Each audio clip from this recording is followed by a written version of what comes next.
Às vezes eu ficava um pouco triste quando a gente tinha um feriadão assim e tinha muita gente fora, né? É gostoso ver a igreja cheia, né? Mas depois eu aprendi que estão aqui as pessoas que Deus trouxe, né? As que estão viajando serão abençoadas lá onde estão, e serão bênçãos onde estão. Mas aqui estão aquelas que Deus trouxe, aquelas que Deus tem esse propósito. Hoje ter vocês aqui. E Ele vai falar ao coração da gente, sem dúvida alguma, né? Nós estamos vivendo os dias da festa do carnaval, né?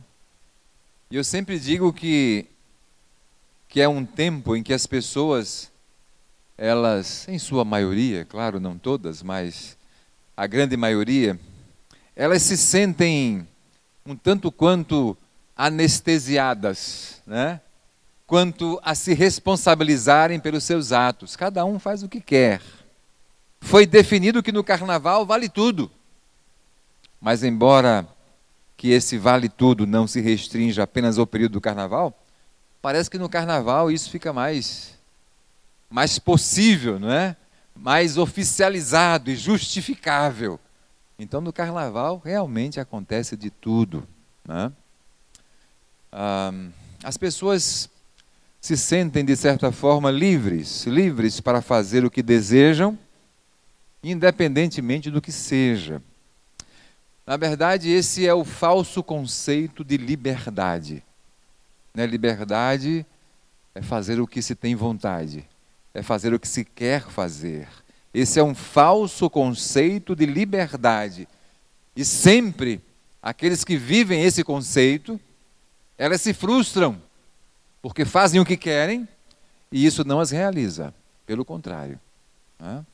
Depois vem a quarta-feira de cinzas, onde se arrepende pelo que fez. Alguns conseguem se arrepender, outros não conseguem, vão conviver com isso por muito tempo. Mas, na verdade, a verdadeira liberdade, ela é alcançada quando nós nos tornamos ou somos exatamente aqueles que Deus nos criou para ser. Deus nos criou para sermos livres, pessoas livres, livres para fazer o que deve ser feito, livres para viver com Ele. Então a liberdade, ela é alcançada por aqueles que se tornam exatamente aqueles que Deus criou para ser. Sempre no período do carnaval, eu fico pensando e meditando sobre duas coisas. A primeira coisa é, o que é que acontece com as pessoas nessa época? Não é que elas ficam tão diferentes do que são normalmente, né? O que acontece com elas? E a segunda coisa é, qual deve ser o nosso sentimento por elas? Qual deve ser o nosso sentimento por essas pessoas? Quando a gente vê essas coisas acontecendo, qual deve ser o nosso sentimento? O que é que a gente deve pensar? Infelizmente, muitas vezes nós julgamos o que estamos vendo com certa severidade. Nós somos muito severos em nosso julgamento que nem deveria acontecer, né? Porque a palavra de Deus nos ensina que só há um juiz. Esse juiz é Deus. Nós não sabemos exatamente o que se passa do coração de cada pessoa. E nós muitas vezes julgamos como se nós, cristãos, merecêssemos estar aonde estamos. Não. Nós não somos muito diferentes de todas as pessoas. Nós simplesmente fomos alvos da graça e da misericórdia de Deus. Nós entendemos isso. E isso transformou as nossas vidas. Então nós precisamos olhar para essas pessoas e entender que são pessoas amadas por Deus. São pessoas por quem Cristo morreu. Cristo morreu por cada uma delas.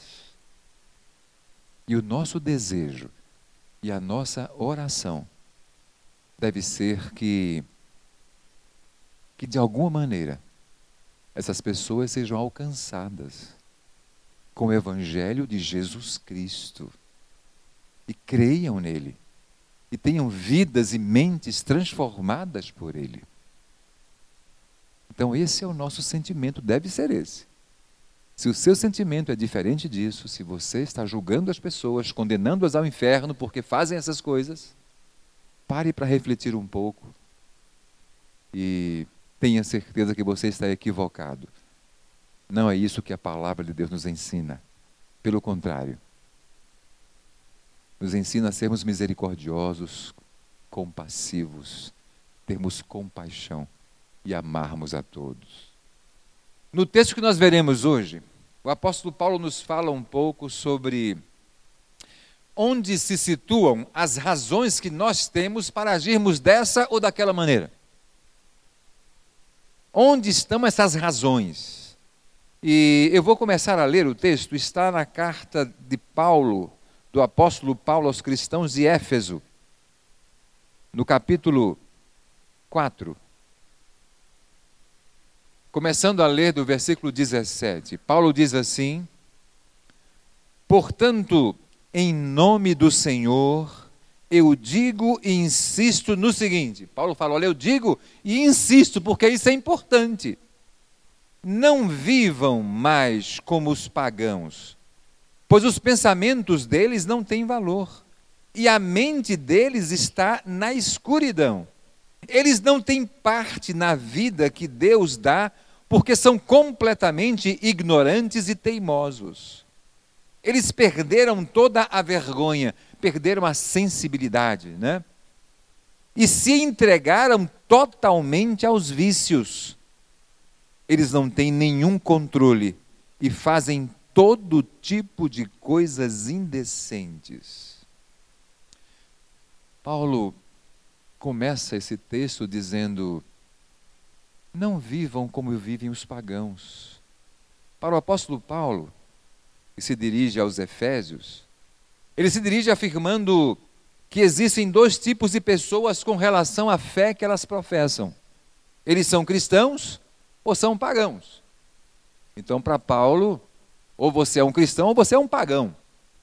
A palavra pagão para nós está muito ligada à idolatria, não é? A quem vive com os ídolos, a quem ama ídolos e é alguém totalmente desvirtuado. O pagão é esse. Mas Paulo não está dizendo isso aqui. Para Paulo, os pagãos são aqueles que não creem na verdade de Deus revelada em Cristo. Todo aquele que não crê no amor de Deus revelado na pessoa de Jesus Cristo, para Paulo é um pagão. E Paulo começa a dizer, dos versículos 17 a 19, ele começa a falar sobre as características dos pagãos. Então ele diz, olha, os pensamentos deles não têm valor.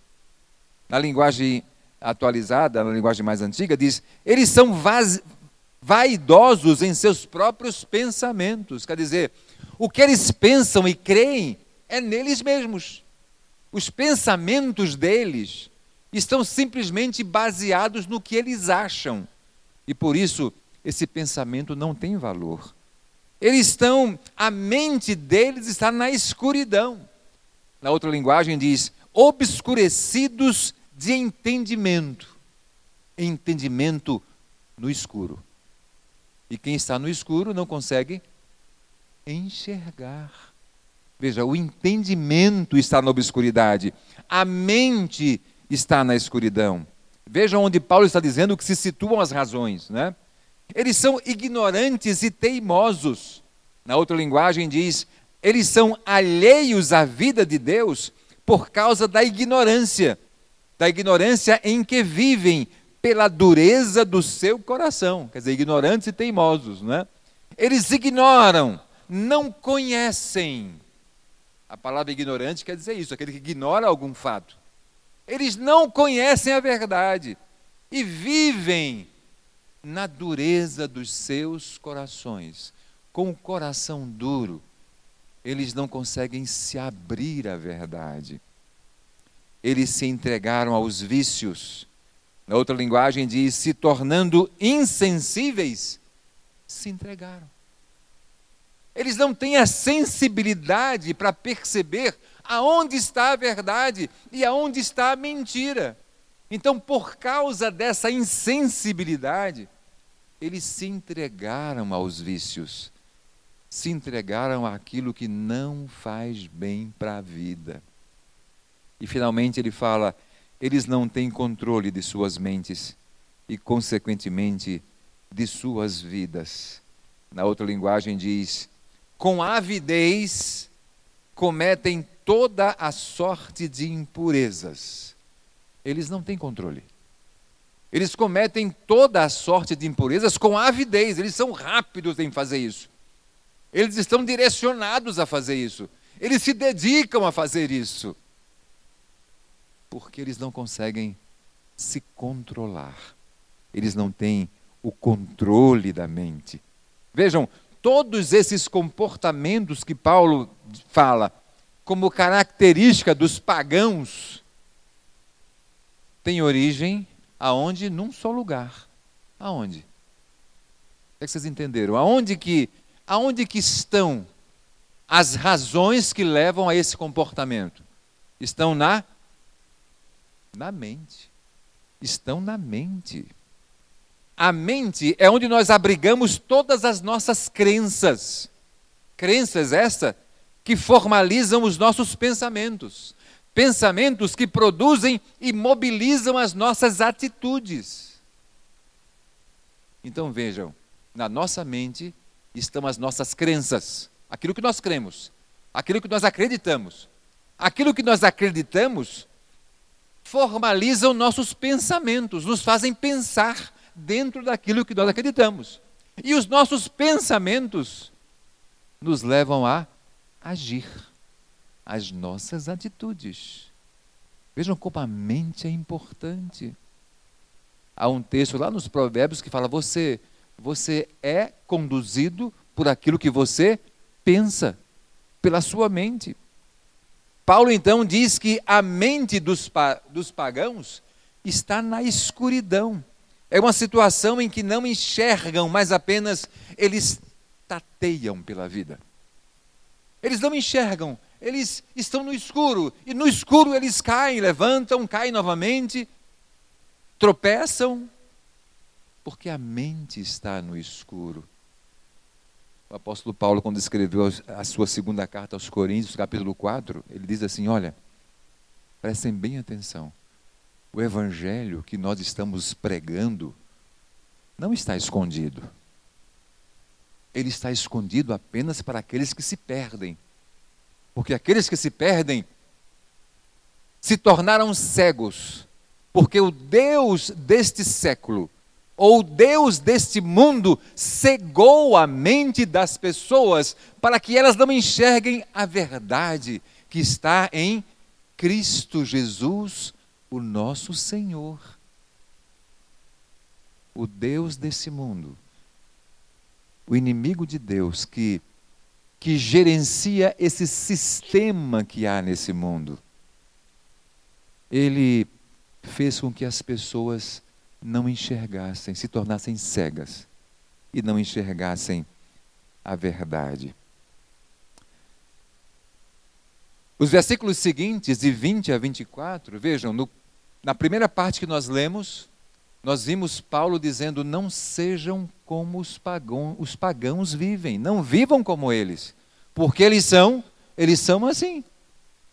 Eles não enxergam, suas decisões são insensíveis, não têm sensibilidade para perceber as coisas, os pensamentos deles não têm valor, a mente está no escuro, eles são teimosos, corações duros, eles são insensíveis e se entregaram a vícios, e finalmente eles não têm controle, não conseguem se controlar, são movidos pelo impulso que está em suas mentes. Mas Paulo continua falando, ele diz assim agora, mas não foi essa a maneira de viver que vocês aprenderam como seguidores de Cristo. Com certeza vocês ouviram falar dele e como seus seguidores, aprenderam a verdade que está em Jesus. Portanto, abandonem a velha natureza de vocês, que fazia com que vocês vivessem uma vida de pecados e que estava sendo destruída pelos seus desejos enganosos. É preciso que o coração e a mente de vocês sejam completamente renovados. Vistam-se com a nova natureza criada por Deus, que é parecida com a sua própria natureza e que se mostra na vida verdadeira, a qual é correta e dedicada a Ele. Paulo diz, olha, ele traz uma palavra para os cristãos de Éfeso sobre o que é que eles não são mais. Eles eram, mas não são mais. E sobre o que realmente agora eles são. Talvez esse texto dá a entender que Paulo via que até entre cristãos haviam atitudes antigas, atitudes de pagãos. E Paulo fala, se vocês são cristãos, se é que em vós, a linguagem antiga diz isso, né? Se é que a instrução que nós demos a vocês a respeito de Cristo foi entendida por vocês, não vivam como pagãos. Talvez alguns estivessem se esquecendo do que ouviram de Paulo. E Paulo diz, não foi essa maneira de viver que vocês aprenderam como seguidores de Cristo. Não foi isso que eu ensinei a vocês. Vocês ouviram falar dele e como seus seguidores aprenderam a verdade que está em Jesus. Para mim, a expressão-chave desse texto que mudou a vida daqueles cristãos é: vocês aprenderam a verdade a respeito de Jesus. Vocês aprenderam a verdade que está em Jesus. Vocês não conheciam essa verdade. As crenças de vocês, as verdades que vocês criam, eram outras. Vocês criam que haviam verdades que não são a que eu ensinei a vocês. A que eu ensinei a vocês é que a verdade é Jesus. A primeira impressão que vem à minha mente é que os efésios conheciam outro tipo de verdade e que tiveram que abandoná-la para crer na verdade que está em Jesus. Gente, isso aconteceu com Paulo. E lá no capítulo 3, vamos ler esse texto que é muito interessante. No capítulo 3 da carta de Paulo aos cristãos de Filipos, versículos 7 a 9, Paulo diz o seguinte: no passado, ele havia falado anteriormente das convicções que ele tinha como judeu, né? Que ele era um judeu, muito judeu. Ele conhecia muito tudo do judaísmo e cria em tudo aquilo e vivia toda a lei.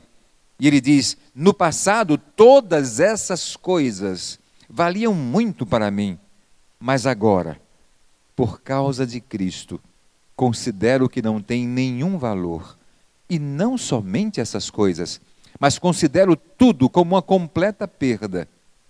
Isto é, conhecer completamente Cristo Jesus.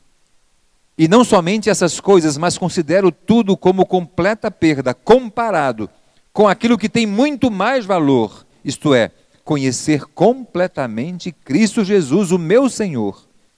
Eu joguei tudo fora, como se fosse lixo, a fim de poder ganhar a Cristo e estar unido com Ele.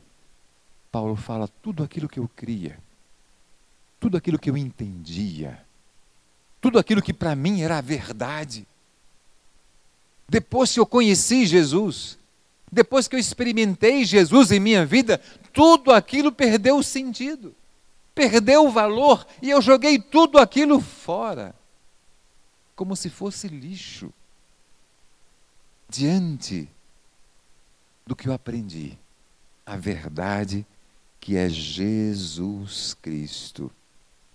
E, gente, isso acontece com todo aquele que conhece Jesus, não somente com Paulo, mas com todo aquele, porque todos nós temos crenças que norteiam as nossas atitudes. E uma mudança só vai ocorrer quando essas crenças antigas forem abandonadas e substituídas por novas verdades. Todos nós temos crenças. Até o ateu tem crenças. Ele tem crenças que justificam ele ser ateu. Para ele tem argumentos para isso. Ele tem crenças. Para nós não são verdadeiras, para eles são verdadeiras.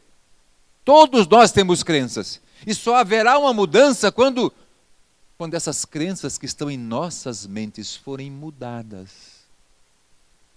O nosso comportamento está baseado nas nossas crenças. E se há algum comportamento que não condiz com a verdade de Deus, para que você possa ter um novo comportamento, ser transformado, é preciso abandonar as crenças antigas. Deixar de lado as crenças antigas. E aí eu me lembro que uma vez eu visitei uma senhorinha convertida. Ela se converteu a Jesus. E eu fui à casa dela, isso foi lá no Recife ainda, eu ainda era seminarista. Estava no seminário. E ao visitá-la, eu percebi que na casa dela havia uma imagem, né? Uma imagem de uma santa, né? Naquela imagem na casa dela. E ela já era convertida a Cristo há muito tempo, há um bom tempo, né? E eu não falei nada a respeito disso, mas ela me falou. Ela disse: olha, pastor, tu está vendo aquela imagenzinha ali, a Bíblia fala, eu entendo, mas aquela imagem era da minha avó. Olha, era uma senhora bem velhinha já, né? É da minha vozinha, então eu não tenho coragem de me desvencilhar dela, né? De deixá-la de lado, porque ela foi a minha vozinha que me deu. E eu pude conversar com muita sinceridade com ela, já que ela abriu esse espaço. Eu pude conversar com muita sinceridade com ela sobre o que é que a Bíblia acha disso. O que é que a palavra de Deus nos ensina, né? A palavra de Deus nos diz: não façam para vocês imagens de escultura que representem deuses. Só a Deus adorarás e só a Ele prestarás cultos. Então não use imagens. É o que a palavra nos ensina. E eu me lembro, e eu não disse, só tem que tirar dali. Não, eu só disse, a Bíblia ensina isso, e a senhora sabe disso. Ela falou, pois é, eu sei disso. E depois de alguns meses eu voltei àquela casa. E qual não foi a minha alegria quando eu vi que não tinha mais imagem naquela casa. Eu não sei o que ela fez. Ela não me falou o que fez. Mas não havia mais aquela imagem. Ela entendeu. Porque ela tinha uma crença de que, como foi a avó que deu para ela, não fazia mal algum deixar aquela imagem ali. Era só uma santinha, né? Mas ela entendeu. Ela abandonou essa crença e ela entendeu a verdade da palavra de Deus. Assim somos todos nós. Todo aquele que se converte é porque ele vivia verdades antigas e conheceu verdades novas. Paulo chama esta vida dirigida por crenças antigas de velha natureza. Vocês vivem uma natureza velha. Paulo também diz que essa velha natureza é comandada pelos desejos de um coração enganoso. Vejam, cada coisa que Paulo diz é importante, né? Essa velha natureza, ela é comandada pelos desejos do nosso coração. Muitas vezes nós ouvimos pessoas dizerem, não, você tem que fazer o que o seu coração está pedindo. Mas que coração é esse que está pedindo? É um coração transformado pelo poder de Deus? Se for, siga esse coração. Mas se não é, tenha muito cuidado. Porque a palavra de Deus nos diz que o nosso coração é enganoso. Ele pode nos pregar uma peça. Ele pode nos enganar. Um coração enganoso é o coração que busca dentro de si mesmo, de suas próprias conclusões, a razão para viver, como se você fosse o centro da vida. Como se você fosse o centro de tudo, sabe? O coração enganoso é aquele coração que diz, não, eu acho isso porque eu tirei conclusões na minha vida pelo que eu vi, pelo que eu enxerguei, eu acho que essa é a verdade. Por aquilo que eu experimentei na vida, aquilo que eu vivi, eu entendo que essa é a minha verdade. Como se você fosse o centro, como se toda a verdade partisse de você. Esse é o grande engano dos livros de autoajuda, né, que começam com o eu. Eu preciso isso, eu quero isso, o meu coração diz isso, eu terei sucesso. Busque dentro de você o sucesso que você quer, está dentro de você. E Paulo diz, não, nós não somos o centro e nem o foco da vida. Paulo diz, esse estilo de vida centrado em vocês mesmos os está levando à destruição. E nos leva mesmo. O estilo de vida guiado por um coração enganoso, guiado por aquilo que você acha, sem nenhuma base, mas você acha, é destrutivo. Paulo diz, esse estilo de vida levaria vocês à destruição, porque vocês não são o centro é Deus. É preciso que o coração e a mente de vocês, diz Paulo, sejam completamente renovados. É preciso que haja uma transformação, e essa transformação se dá quando passamos a crer na verdade de Deus revelada em Cristo. Aí nós entendemos que tudo começa com Deus e por Deus, não por mim, mas por Deus. Tudo começa com Ele. No princípio, Deus. É isso que a Bíblia começa dizendo isso, né? No princípio, Deus criou. A verdade é que Deus, o Deus que criou você, Ele ama você. E esse amor foi revelado em Cristo. Essa certeza produz e sela um novo relacionamento com Deus. Foi para isso que nós fomos criados. Para esse novo relacionamento com Ele. Deus criou o ser humano para esse relacionamento de amor, de companheirismo, de obediência, de certeza, de convicção, de fé, de dependência. Deus nos criou para isso, gente. Deus nos criou e nos ama, para que vivamos com Ele, para que vivamos esse relacionamento íntimo com Ele. O apóstolo Paulo, na segunda carta que ele escreveu aos Coríntios, capítulo 5, versículo 15, ele diz, Ele morreu por todos, para que os que vivem não vivam mais para si mesmos, mas vivam para aquele que morreu e foi ressuscitado para a salvação dele. Ele diz, olha, Jesus morreu na cruz porque nos amou. E Ele morreu e foi ressuscitado para que todos não vivam mais para si mesmos. Não vivam mais dependendo do seu coração enganoso, mas vivam por aquele que morreu e foi ressuscitado para a sua salvação. É isso que a palavra de Deus nos ensina. É isso que Paulo está dizendo aos cristãos de Éfeso. Está dizendo, vocês não são como os pagãos que vivem para si mesmos. Vocês vivem para Deus. E vivem por Deus. A vida de vocês precisa estar alicerçada nele. Na palavra dele. E Paulo chama essa nova vida transformada de nova natureza, que é gerada por Deus na vida de todo aquele que nele crê. Segundo Paulo, essa nova natureza, como o texto nos diz, ela é parecida com a natureza do próprio Deus.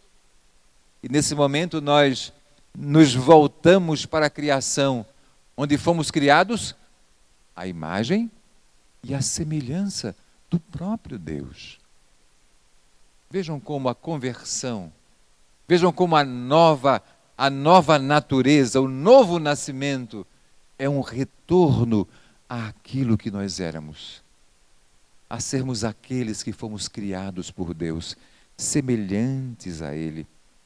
Isso significa que quando conhecemos e cremos em Cristo, a revelação de Deus, voltamos a ser parecidos com quem fomos criados. É isso que Deus quer, que nós sejamos exatamente aqueles que Ele criou. Porque o ser humano se desviou profundamente dessa verdade. E ele perdeu parte dessa semelhança com Deus que tinha. E em Cristo, e pela cruz de Cristo, pela morte de Jesus e sua ressurreição, Ele nos deu, pelo seu poder, o direito de voltarmos a ser semelhantes a Ele, como éramos, como fomos criados. E finalmente Paulo conclui dizendo que esta nova natureza se mostra na vida verdadeira e correta e dedicada a Deus. Na linguagem antiga diz, se mostra em justiça e retidão, procedentes da verdade. Essa nova vida, ela se mostra não por palavras. Não são as minhas palavras, mas por atitudes, são as minhas atitudes que demonstram a nova natureza e de onde ela procede. De Deus. Paulo está dizendo, olha, essa nova vida, essa nova natureza, ela se mostra pela vida que vocês levam, pelas atitudes que vocês têm. Eu não sei se vocês viram, né, a internet entre os cristãos tornou a febre do momento agora um avivamento que está acontecendo nos Estados Unidos, no estado do Kentucky. Numa universidade, e alguns alunos começaram a orar num templo, num salão nobre que há na universidade, e Deus começou a falar ao coração deles, eles começaram a louvar a Deus e a falar a palavra de Deus uns para os outros, e começaram a sentir no coração um profundo desejo de arrependimento e de confissão de pecados. E começaram a chegar outros, encheram esse auditório com mais de 1.200 pessoas, e as pessoas da cidade inteira estão vindo e chegando e vendo aquilo, e esse culto que não termina nunca, começou dia 8 e até hoje ele está lá. Pessoas saem, voltam, mas as pessoas voltam e sentem lá esse mesmo desejo de arrepender-se dos seus pecados, de se voltarem para Deus. É algo calmo, tranquilo, não é como muita gente pensa, aquela histeria. Não, não é nada disso, é um culto simples, com palavras simples. Mas Deus, segundo nós ouvimos, achou por bem derramar ali do seu Espírito sobre aquelas pessoas e convencê-las daquilo que o Espírito convence, do pecado, da justiça e do juízo. Então alguém me perguntou sobre isso essa semana. Disse, aí, o que o senhor acha disso? Eu disse, olha, eu não acho muita coisa, porque eu não tenho como julgar, eu não estava lá, não vi, tem pessoas que estiveram lá, que viram, mas caso isso de fato seja um derramar do Espírito de Deus, eu oro para que seja, né? Isso só vai ser conferido na vida de cada um daqueles que estão ali. É a vida que vai mostrar. São os resultados da vida. Não é um culto, não é dentro de 4 paredes, não é eu adorar, não é eu falar alguma coisa. Não. É a vida que eu vou levar. Se aquelas pessoas saírem dali sendo pessoas melhores, mais parecidas e comprometidas com Jesus Cristo, pais melhores, filhos melhores, maridos melhores, esposas melhores, funcionários melhores, patrões melhores, Se a vida de cada um for transformada e essa transformação for duradoura, só aí nós teremos certeza de que isso vem de Deus, realmente de Deus. Então, quem somos nós para dizer alguma coisa, para julgar alguma coisa, né? Mas como Paulo diz aqui, olha, a vida que vocês levam vai mostrar de onde ela procede. Se procede de Deus, vai ser uma vida parecida com Jesus. Se não procede de Deus, não será uma vida parecida com Jesus. É uma transformação. Como Paulo diz, não sejam como os pagãos, mas tenham a mente de vocês transformada. É uma transformação que acontece em nossas mentes quando abandonamos as verdades desse mundo ou as crenças desse mundo e assimilamos a verdade de Deus que se revela a nós através de Cristo Jesus. Tudo é Cristo, gente. Nada eu, nada o que eu acho, nada a minha opinião, mas Cristo é tudo e em todos. Começa por Ele. É a nossa relação com Ele que faz a diferença. E eu gostaria de concluir essa palavra nessa manhã, pedindo a cada um de nós que refletíssemos sobre a vida que temos levado. Como tem sido a vida que nós temos levado? De onde procedem as nossas atitudes? De onde procedem? Do que a nossa mente está cheia? Da verdade de Deus em Cristo? Ou dos valores e das crenças deste mundo que nos afastam de Cristo? De onde procedem as nossas atitudes? Do nosso próprio entendimento? Daquilo que nós achamos? Ou da nossa crença na verdade de Deus, que é Jesus Cristo? Nós declaramos que somos cristãos, mas é isso que a nossa vida e as nossas atitudes demonstram? Paulo diz, olha, aqueles que vivem esta nova natureza, eles demonstram com suas vidas de onde procede esses valores que eles vivem. De onde procede. E o meu desejo é que na minha vida e na vida de cada um de vocês, as nossas atitudes procedam de Deus, da verdade de Deus revelada em Cristo.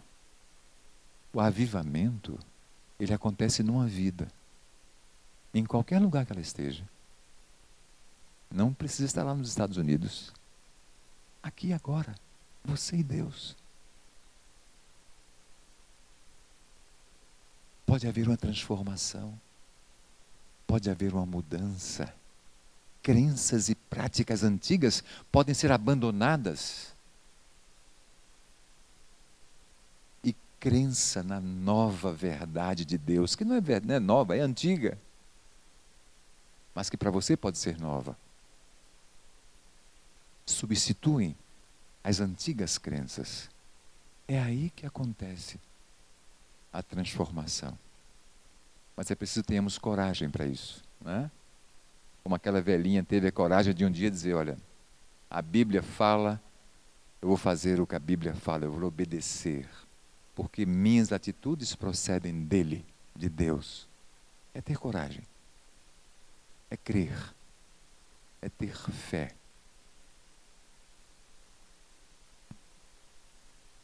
E em Deus ocorrerá essa transformação na vida de todo aquele que passa a crer. Vejam, o que Paulo diz é isso, verdades, crenças antigas são abandonadas. E a verdade de Deus é assimilada, porque vocês conhecem essa verdade.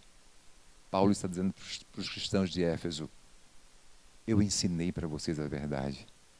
Eu sei que vocês conhecem porque fui eu que ensinei. Eu ensinei para vocês.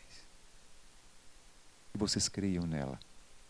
E que em suas vidas, suas atitudes procedam da verdade de Deus. Que vocês creem. Que Ele nos abençoe. E que assim seja a nossa vida. Mas quando eu falo em transformação, gente, eu não falo em vir para a igreja, em cantar, em orar na igreja. Não.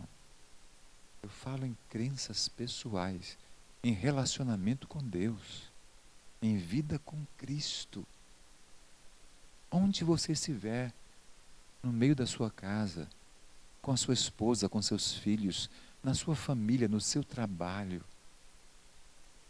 Que a palavra de Deus, que Cristo reine onde você estiver. Que suas atitudes procedam dele. E não tenha medo. Sendo assim, você vai vencer.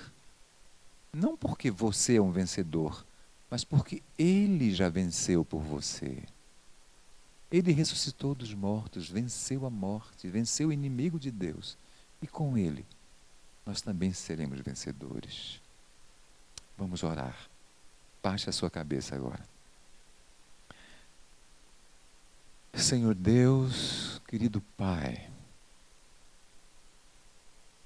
nós nos humilhamos diante do Senhor, do Teu poder, da Tua graça, da Tua misericórdia, do Teu amor. E eu quero, Senhor, agora te pedir que o Teu Espírito Santo esteja produzindo em cada vida que está aqui mudanças profundas a partir da minha própria vida. Que o Teu Espírito possa nos convencer da verdade de Deus, da justiça e do juízo e do pecado. Ó Deus, que possamos olhar para o nosso pecado e nos arrependermos, certos de que seremos perdoados, porque o Senhor na cruz já pagou o preço do nosso pecado. Obrigado, Senhor, obrigado por isso. E eu te peço que cada pessoa que está aqui nessa manhã possa receber a Tua palavra como verdade e andar nela. Obrigado, Deus, porque o Senhor nos ama de tal maneira que se revelou a nós através de Cristo, que nos trouxe a paz de sabermos que com Ele estamos livres da condenação que o pecado nos impunha. Estamos caminhando com Ele para o paraíso. Que essa seja a certeza que nos traga a paz. Pedimos-te isso, Senhor, em nome de Jesus. Amém. Amém.